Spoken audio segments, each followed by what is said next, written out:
Welcome back, ladies and gentlemen. It's been quite a while, and I'd like to just dive right in to the Spiderwick Chronicles, Book 1, The Field Guide by Tony DeLizzi and Holly Black. Chapter 7, in which the fate of the mice is discovered. I really need your help, said Jared. His brother and sister were lying on the rug in front of the television. Each one had a controller, and from where he was standing, he could see colors flit across their faces as the screen changed. Mallory snorted but didn't reply. Jared took that as a positive response. At this point, anything that didn't involve fists was a positive response. I know you think I did it, Jared said, opening the book to the page about boggarts. But honest, I didn't. You heard the thing in the walls. There was the writing on the desk and the footprints in the flower. And remember the nest? Remember how you guys pulled everything out of that nest? Mallory stood up and snatched the book out of his hands. Give it back, Jared pleaded, making a grab for it. Mallory held it over her head. This book is what started all the trouble. No, Jared said. That's not true. I got the book after your hair was knotted. Give it back, Mallory. Please, give it back.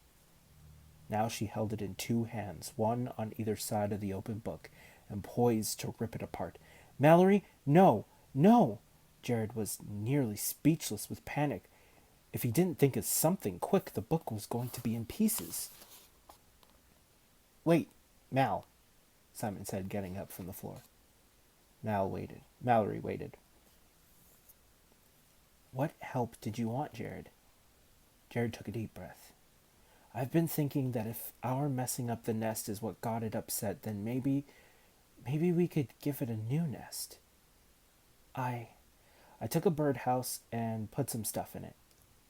I thought that maybe if the boggart was a little bit like us, because it's stuck here too, maybe it doesn't even want to be here. Maybe being here makes it mad. Okay, before I say I believe you, Mallory said, holding the book in a less threatening position, tell me exactly what you want us to do.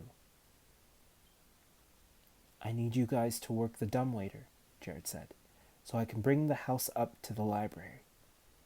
I thought it would be safe there. Let's see this house, Mallory said. She and Simon followed Jared into the hall, and he showed it to them. It was made from a wooden birdhouse large enough for a crow to roost in. Jared had found it among the ones hung in the attic. Sliding up the back, he showed them how he had arranged everything except the cockroaches neatly inside. On the walls, he had taped up the newspaper words and also a few small pictures for magazines. Did you cut up Mom's stuff to make that? Simon asked. Yeah, Jared said and shrugged. You really did a lot of work, Mallory said. So you'll help me? Jared wanted to ask for the book back, but he didn't want to make his sister mad all over again. Mallory looked at Simon and nodded. I want to go first, though, said Simon. Jared hesitated. Sure, he said. Walking quietly past the den where their mother was phoning construction people, they went into the kitchen. Simon hesitated in front of the dumbwaiter. Do you think my mice are alive? Jared didn't know what to say. He thought about the tadpoles frozen in ice. He wanted Simon to help, but didn't want to lie. Simon got down on his knees and climbed into the dumbwaiter. In a few moments, Mallory had wheeled him up inside the wall. Simon gave a small gasp as he started moving, but then they heard nothing, even after the dumbwaiter stopped. You said there was a desk in there, and papers, Mallory said. Yeah. Jared wasn't sure what she was driving at. If she didn't believe him, she could ask Simon when he came back down. Well, they needed to get in there somehow, and it wasn't little, right? So an adult worked in there, but how did an adult get in there? Jared was puzzled for a moment. Then he understood. A secret door. Mallory nodded. Maybe. The dumbwaiter came back down, and Jared got inside, the little house cradled in his lap. Mallory winched him up inside the dark tunnel. The trip was fast, but he was still very, very glad to see the library. Simon was standing in the middle of the room, looking around in awe. Jared grinned. See?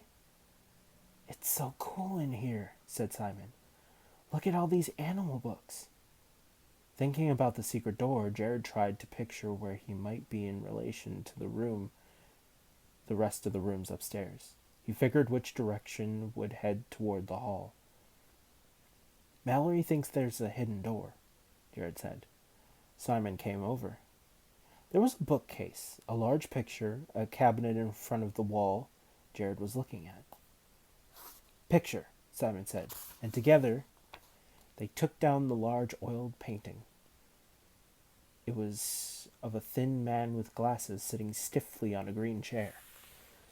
Jared wondered if that was Arthur Spiderwick. Behind the picture was nothing but flat wall. Maybe we could pull out some of the books, Jared said, taking one entitled Mysterious Mushrooms, Fabulous Fungi. Simon opened the cabinet doors. Hey, look at this. They opened into the upstairs linen closet. A few minutes later, Mallory was looking around the room too. This place is creepy, she said. Simon grinned. Yeah, and no one knows about it but us. And the Bogart, said Jared. He hung his birdhouse from a wall sconce. Mallory and Simon helped him make sure that the insides were arranged and that each of them added something to the house. Jared put in one of his winter gloves, thinking that the Bogart could use it as a sleeping bag. Simon added a small dish he once used to give his lizards water. And Mallory must have believed Jared a little because she tucked her silver fencing medal in the blue ribbon, with the blue ribbon neatly inside. When they were done, they looked it over. They all thought it was a fine house. Let's leave it a note, Simon suggested. A note? Jared asked. Yeah. Simon pawed through the drawers of the desk and found some paper, a pen with a nib, and a bottle of ink. Hey, I didn't notice this, Jared said. He pointed to the watercolor painting of a man and a little girl on the desk. Underneath it in faint pencil was the inscriptions, My darling daughter Lucinda, age 4. So Arthur was her dad? Mallory asked. I guess so, said Simon, clearing space on the desk to write. Let me do it, Mallory said. You guys will take forever. Just tell me what to write. She unstoppered the ink and dipped the pen. It made a scratchy but legible line on the paper. Dear Bogart, Simon started. Do you think that's polite? Jared asked. I already wrote it, Mallory said. Dear Bogart, Simon said again. We are writing you to say that we are sorry we messed up your first house. We hope you like what we have made, and that even if you don't, that you'll stop pinching us, and other things, and that if you have Jeffrey and Lemon Drop, please take care of them, because they are good mice. Got it, Mallory said. Okay then, said Jared. They put the note on the floor near the little house and left the library. Over the next week, none of them had time to visit the library, even through the linen closet. Construction people and movers were milling around the house during the day, and their mother was watching them closely at night, even going as far as to pace the hallways. School had finally started, which wasn't as bad as Jared had feared.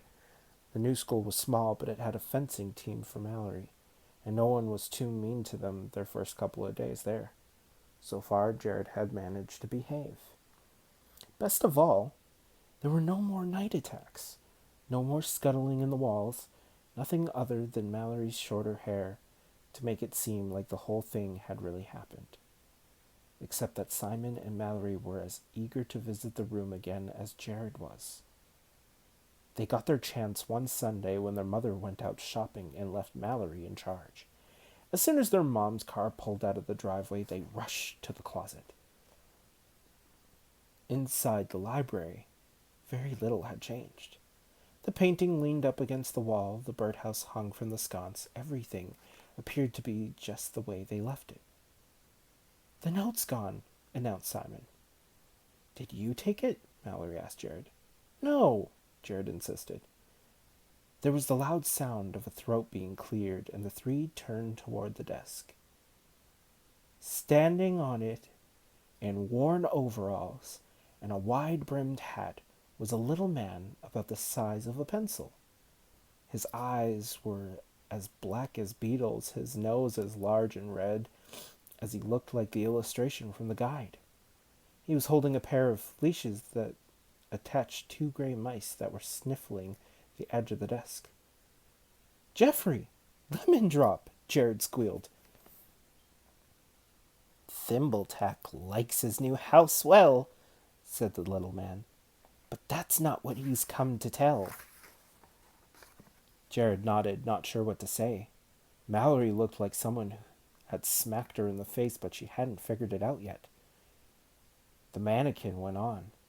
"Arthur Spiderwick's book is not for your kind. Too much about the Fae for a mortal to find. All who have kept it have come to harm, but be through violence or through charm. Throw the book away. Toss it in a fire. If you do not heed, you will draw their ire." "They? Who are they?" Jared asked, but the little man tipped his cap and jumped off the side of the desk. He landed in the bright flood of the sunlight in the open window and disappeared. Mallory seemed to break out of her trance. "Can I see the book?" she asked. Jared nodded. He'd taken to keeping it with him wherever he went. Mallory knelt down and flipped through the pages with her fingers quicker than Jared could read. "Hey," Jared said, "what are you doing?" Mallory's voice was weird. "I was just looking. This is a big book." "It wasn't a small book." "Yeah, I guess." "And all these entries, all these things are real." "Jared, that's a lot of real." And then suddenly Jared understood what she was saying. If you looked at it that way, it was a big book. An absolutely huge book, too large to even comprehend, and worst of all, they were only at the beginning.